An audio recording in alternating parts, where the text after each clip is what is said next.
we're going to set up a licking branch in a shooting lane that we have set up in a spot that was logged about 10 years ago. So we have a lot of young regrowth happening. We got a small little food plot that we're putting in over here, and it's time that we learn how the deer travel through here. What I'm doing now is putting in a licking branch in a spot right off of this food plot. I think it be in the lane, and I want it to hang into the lane, but I also want to give the deer a bunch of room around it. We have found that our best performing licking branches, licking setups, anything, are when they can access it from at least 3 directions. And so we're going to let them do that, and typically they come into it based on the wind, and they'll circle downwind and then come into it. So we're going to let them be able to do that in the spot. You can see it'd be really easy sometimes when you put these out. You think you just hang it on a branch, but that isn't always set you up for the best success. And so I've got my package down here. I'll go ahead and set it up. So I've opened it up. We're going to put our cameras over there. We're going to have it hang down into here. So if they travel the lane or they come out of the thick stuff, this is going to stick right out. We've got some deer scat right next to it already there. We're going to put it just like so. Oh man, I would lick that. So it is interesting as we're putting an oak on a pine tree here, but I also seen over the years, like, the more different you make a setup, it seems funny, the more curious the deer can be by it. I'm just gonna set the screws down, try not to lose them. The collar does come on top of the spring. Find an opening for the bottom hole on the collar. You can get that put in. Probably gonna have to fast forward this portion of the video, but it at least gives you guys a full understanding of what we have cooking. Have not had any type of camera in this location forever. We never have.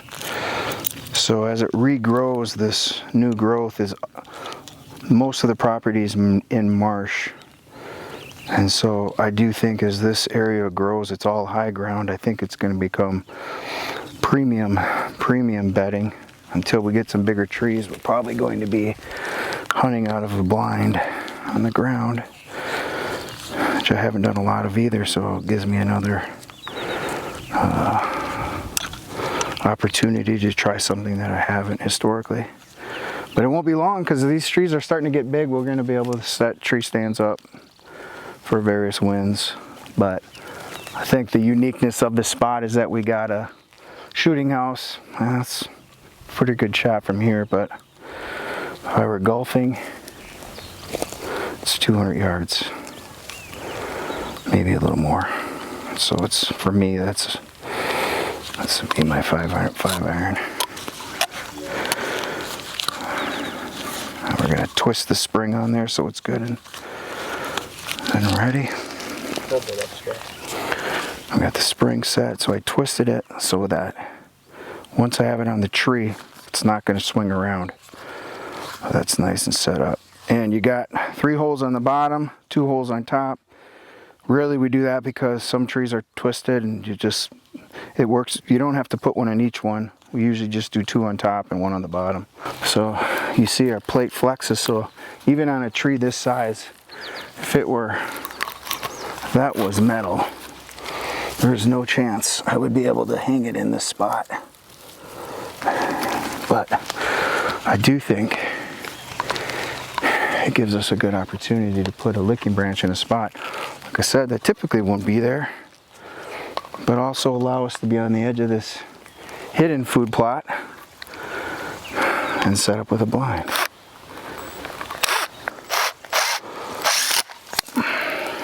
See, this flex plate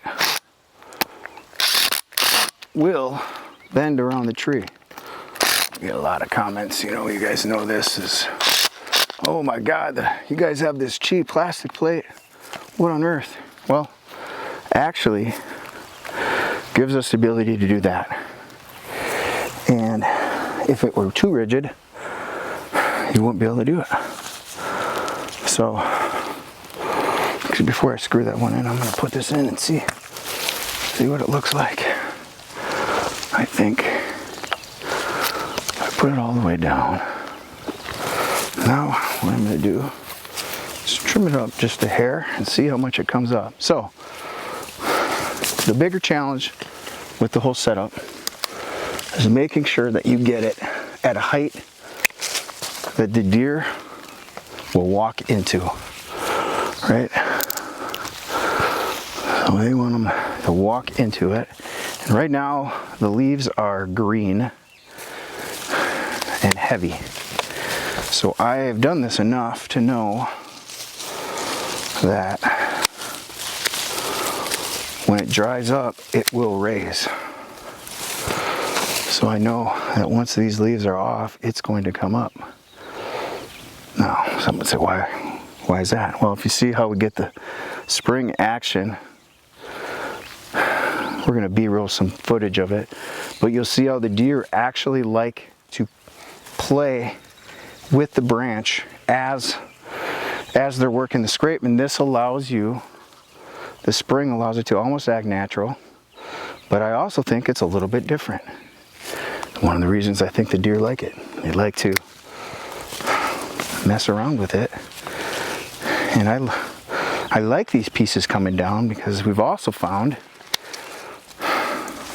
branches that are hanging straight down, guess what? They get the most attention. They get the most attention. So we're going to try to leave some of that, but I'm going to get rid of the ones that they can't, because I do not want it to hang down to waist height. I want to be above that. I have seen that for deer especially, if the deer walks up to it, especially the bucks, and they tilt their head backwards and work it like that, it seems something in the white-tailed world they like. So see how I've got just a little bit of a flex? I'm going to go ahead and tighten this up, and this is going to be, when these are gone, it's going to lift up just a little bit, and that's going to be right at the height that we want it. So I know I'm happy with the height of the branch. I'm going to go ahead and screw this guy in. Oh man, it's beautiful. I'm really liking this as we go. I'll get rid of one more spot here. See, every time I do it, it comes up just a little bit, but look. Now I know that's going to come up a little bit. I'm probably going to put a scent tassel on here too, but these branches right here will get a lot of activity. And actually having a lot of little ones versus just one hanging down for licking branches is because they'll come up to it and almost thrash their head all into it. Makes them feel good. So I like that right now. Like I said, I know it's going to lift up. If I tighten it, it'll lift up a little bit more as well. So really, like I said, I'm starting to really like the setup the more I do it. Sometimes I don't have that feeling. If I don't have the feeling, I don't have the confidence once it's set up and I walk away. And I like having the confidence. Now, does every single setup work? Does every single setup work? No. Because as much as I think I'm a deer, I'm not. And if I hang in a spot where there's a bunch of licking branches already, guess what? They've already got their communication hub set up. They don't need a new one. But in this spot, there isn't a whole lot at nose height. And this is going to be a new one that hopefully, once it's set up, they're going to continue to use. Now what's my next step? I got the branch set up. Now I want to prepare the ground. I've got access, very easy access for deer to come in. If the wind's coming from this direction, sometimes they'll wheel right around and come into it that way.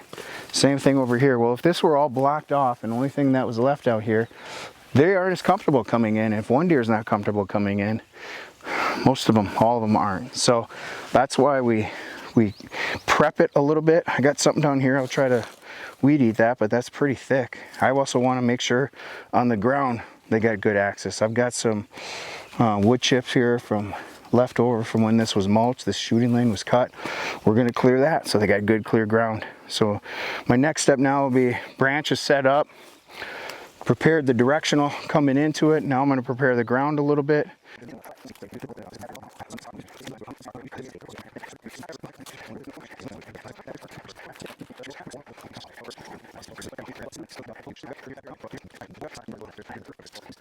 Now I've got a way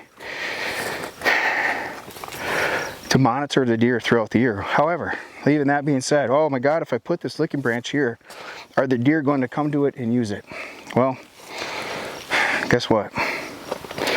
There has to be deer traveling past it. This is not the same as a bait pile, because if it were, I could put this anywhere, the deer would find it and they'd come and eat it, they'd be on the spot. This is going to take some woodsmanship, because shit, I got to set this up in a spot that they're traveling past. And the analogy I've used for a lot of years, because I talk to different levels. Some people are at different levels of hunting. We all know that. Some are weekend, once a year sitters, and some people spend so much time in the woods they name the deer and know where they live and all that stuff. So we were closer to that end of the spectrum than the 1 year sitters. And so we continue to put these spots out in an area they're traveling past. And the analogy I used was how dogs use fire hydrants. Well, Ron, you come up to a corner where it's 2 sidewalks meet and a lot of traffic is, and you put a fire hydrant there, guess what happens? Every damn dog that comes around that corner, what do? They go run to that fire hydrant. They got pee on it, smell it, see who's been there. But if you took that fire hydrant and you placed it 10 yards off, away from the road, away from the sidewalk, guess what? Not every deer runs to it, because it's further away. Now you throw a treat out there, the dog's gonna run out there and get it, right? But it's one of those things that if you want a setup to work, you have to do a little bit of woodsmanship. The woodsmanship I have in this spot, there's a food plot. I got super thick cover. I know there's deer here. I got deer shit right there. My motivation is a ground blind over here that I can hunt with a south wind, as my wind would blow into the big egg field. Another motivation is I've got a shadow hunter down there that it's probably 3 iron, but if I were realistic, I probably need a little bit more than that. But now I know every time I get a picture, that's in a spot in my head that I think's right. Food, cover, in between both, and I got the ability to kill on it. Hunting setup, inventorying the direction the deer are coming out. I think in my head that I know, but until I actually start getting the footage, now I've got a better understanding how the deer are moving, which gives me ability to, how do I want to set my stand up? In my head I go, a brushed in blind here around that pine tree right there. I know my wind's blowing safe if it's from the south. Food that'll get replanted here in a few weeks, and or late season. That sounds right. But let me see what the deer are doing first. Some spots, boy, we're really good in the morning. They're coming back. Well, I better rethink about if they're coming off the big egg field into this spot.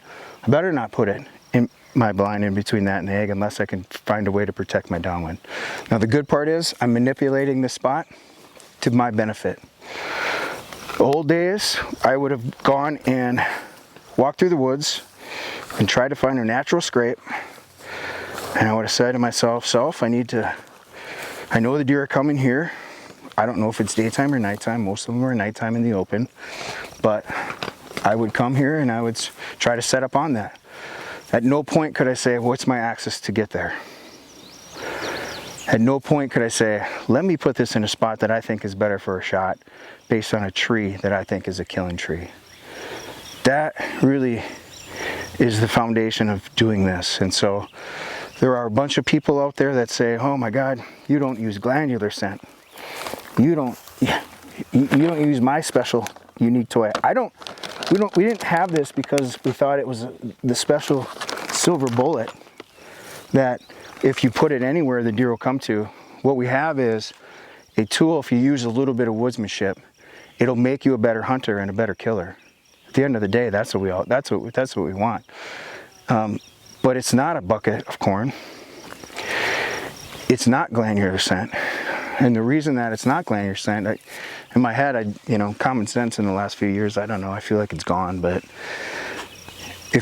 and I'm not trying to knock anybody, but how am I going to harvest glandular scent from a deer and say this entire bottle is from a deer? And how am I going to get hundreds of thousands of bottles of this and say this is all glandular scent? When I get pee, you can collect that deer pee a lot, but glandular scent, that makes no sense. And then does it change over time? What I want on this setup, it's not my all-season scent that I put on here. It's not the scrape tassel. I want the deer to come up and they start using it. Then there is not a better scent than the deer scent. And 15 years, we have deer doing the same thing. The more it gets used, the more deer will come to it. The reason for the tassel, which is new for us, when the leaves are gone and the branches are broken, there's less space for them to apply their scent, but also receive scent. And so this is adding to something hanging straight down. Like I said, you'll see these little pieces will get a lot of attention. We're just adding to it. And with that, we've had some pretty good success over the years. And it's not the silver bullet because you got to work to it. It's not a glandular scent to try to communicate with them. It's to get them communicating on a spot that they're going to have as a communal scent hub. And that's the fire hydrant. That's between bedding, on a lane, and food. And a spot that I know I can easily access so I don't have to blow them out every time I walk in. That is the long story of this little licking branch that we put up on a tiny little pine tree with an oak branch. And now what I get to do is go home tonight and see the first deer that comes to it and watch how they eat the leaves off. And in the next few months, I get to see how the deer are traveling through a spot. We have not had a camera on. We have not sat in a stand for as long as we've owned this property. I get a little bit of excitement. I get to wake up in the morning and go, what's happening? I didn't name this spot yet. It's Logan's Lookout. Got a small hidden plot. I'm gonna come up with a name for it. I don't have it yet. This little licking branch that took me just a few minutes to put up builds all that up until the middle of September, when I actually get to go after the whitetail that on land that we purchased. We spent a lot of time, but ultimately get to create memories with my kids and the group and all that. So this is the story of the licking branch on one of the lanes from Logan's Lookout Tower in central Wisconsin.